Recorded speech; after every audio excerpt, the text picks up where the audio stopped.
So here's me after surgery. I'm going to give you guys the raw, unfiltered version of this. So I had the surgery on Thursday. Today is Saturday night, 11 p.m. So where do I start? Okay, so first, Valerie and I had a great time on the way to the hospital. They did put some stuff in my nose. They said it's just to prevent, the outside bacteria from coming in from outdoors. So that was pretty cool. I'm gonna have to pop off here too if a nurse comes in, just FYI. So the video might be a little choppy, but yeah. So I packed my overnight bag, which was really super helpful because I get to charge my phones. But yeah, they put the stuff in my nose. They always double and triple check to make sure that you understand what surgery you're getting, and just to decrease errors, from happening. So several times they verified my name. What am I coming in for? What am I having done? Different things like that. Then I went back into the surgery. Of course, they had to put in an IV. There was one in my hand, which is now taken out. Yay. Then I'm trying to think what else was significant. Again, don't be afraid to advocate for yourself because I had to use the restroom when I was in pre-op. And the nurse was like, "Oh, you can just use your blanket." I'm like, "Well, I get another when I get out the bathroom because I don't want toilet blanket. When I'm getting ready to go into surgery, y'all made me wash up with this stuff, which I still haven't had any lotion. Y'all made me wash up with this stuff, and I'm ashy, so I definitely don't want to take a nasty toilet blanket with me." So he gave me a second row to put on the back of me. Surgery, the actual surgery was an hour and 30 minutes, but it took a total of 5 hours because they said just because of the prep and different things when I got back there, some other stuff they were doing. That's what this is for. They had a PICC line in here where they were putting the pain med. They had me on something with a D, some type of liquid pain medication, and it triggered migraines. So if you have migraines or headaches, please advocate for yourself and say like, "Hey, this, don't use medication that triggers that," because I had a migraine for the first day. So my surgery started around 1, I believe. Valerie knows better than me because she waited the whole time. I had to get there at 10:10. Surgery was supposed to start at 12:10. It didn't start until 1. And then I was in recovery at 7. Yeah, because they were done. They took me into recovery. And I don't remember a whole heck of a lot. But I found out they were supposed to take this out when they were doing my surgery. So someone in recovery didn't do their job. But, they've been really great. They did write down what I had done. So they did do a thoracotomy. I'm going to spell it for you. THORACOTOMY. However you say that. I think it's a thoracotomy. They also did a left lower lobectomy. So they did wind up removing the lower lung, which is totally fine. I could breathe fine. So my understanding of what they said is my upper left lobe is going to move down to compensate for that space. So it'll be almost just like I have both lungs. So it'll be fine. They did say they got all of it, because since it was all contained inside the lower lobe, they took it out. He took a picture. So when he gets a picture, I'll put it up on Instagram so everyone can see it that are interested, because I was interested. He wouldn't let me hold it. Okay, so my pastor's wife and I was like, we need to get in on this together. We need to be in this together. And I explained to her, I was like, we need to tell him it's a part of our faith that we hold the organ or whatever's coming out of our body and give it back to the Lord before they take it. And my surgeon looked at me weird and he was laughing. And the Mrs. Clear, like, that's not true. I was like, come on now. Let me hold my organ. But he did get a picture. So I'm glad. Thank you, Dr. Diaz. So he'll be here on Monday. So hopefully I can see the picture and I'll have him send it to me. And then I'll post it on Instagram for those that are interested. OT came in. I had surgery Thursday. So Friday morning, OT came in. And basically what they do is they just make sure you're able to function when you get home. So that includes bathing, toileting, all the different stuff. Before you leave, you have to have a bowel movement and you have to move urine. They're going to encourage you to get up and walk and move around and different things like that, because you can get pneumonia. A lot of bad things could happen if you are not getting up and walking and moving. I actually walked the length of the hallway today, walked down one end, the other end, and then, came back.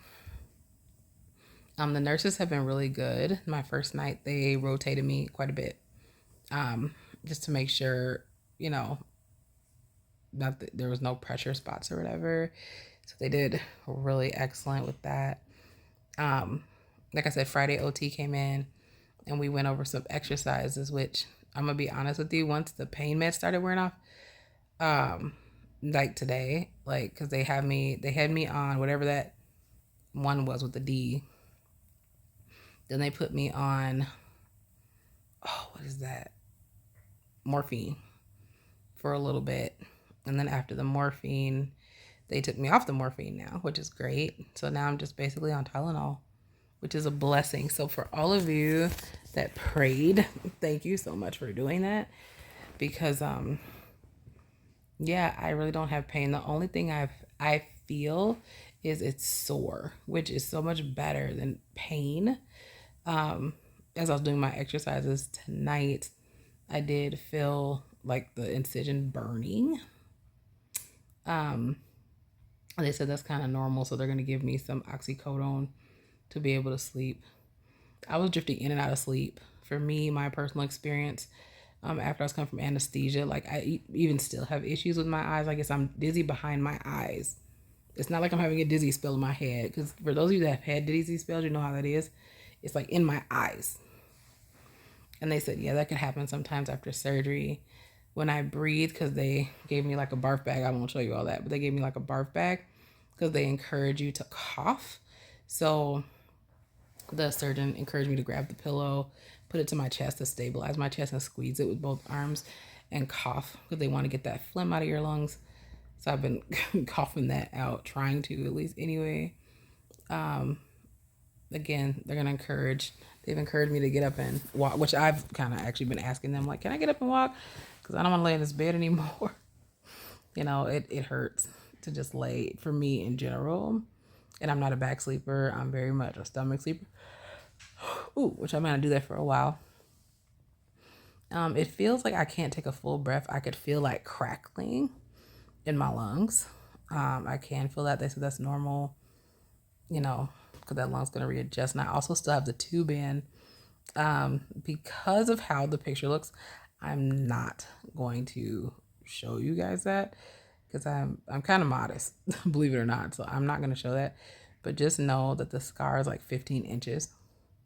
So it went from my went from like the middle of my back, all the way down like this to my side. And it's about 15 inches or more, because he really had to get in there. And if you're interested in the procedure, just look up those two procedures, because you could see them on YouTube, which they're fairly interesting to see.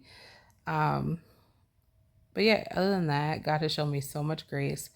I'll get on here later and just put a bunch of testimonies, but I just kind of want to update you guys on what's going on. I will not go home, because I did express that to the social worker, that I do not want to go home with a chest tube. I expressed that to my surgeon, and they said that's not going to be the case. They said I'll be here 4 to 7 days until the chest tube comes out, and they're pretty impressed with my progress. So yeah, they're pretty impressed with progress. Just know if you have this type of surgery, they're going to want you up, moving, trying to use the commode, which is like the little portable toilet thing. They're going to want you to use the bathroom. They're going to ask you a lot of questions, asking, what are your daily tasks? What do you do at home? What floor do you live on? All this different stuff. So just be aware of that's a thing. I just want to get this video up really quick, so letting everybody know I am doing so well. And it's because of your prayers. My friend actually my wonderful friend Michelle started a GoFundMe for me. So for those of you who want to donate, you can. I'll link it below if I can.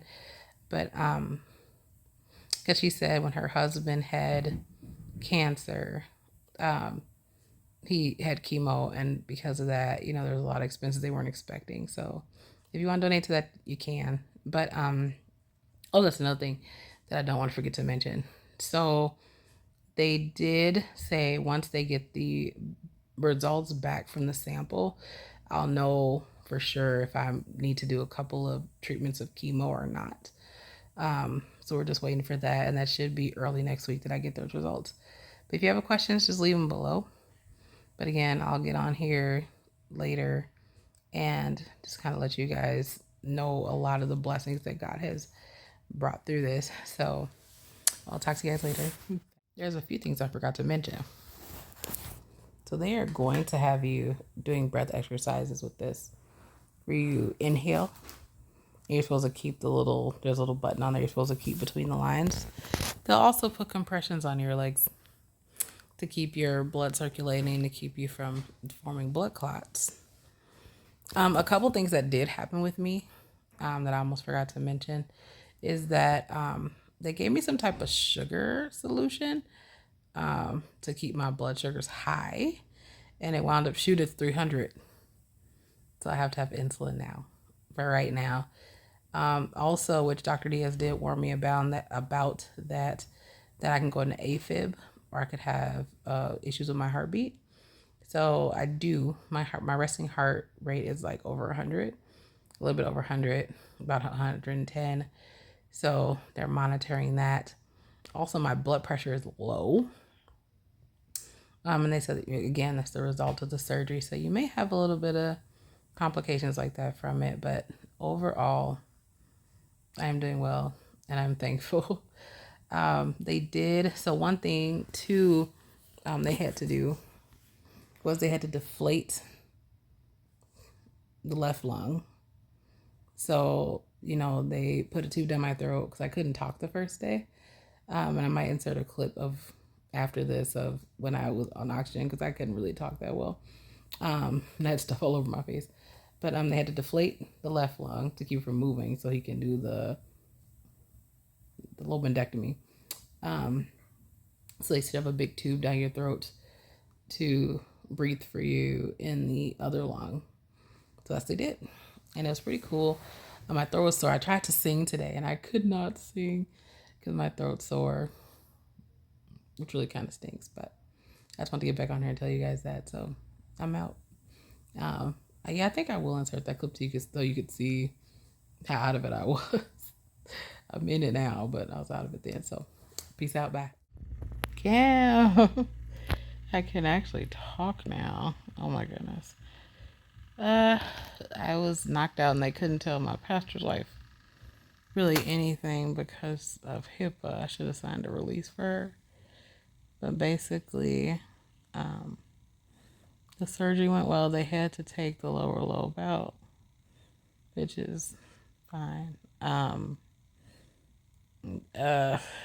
in pain.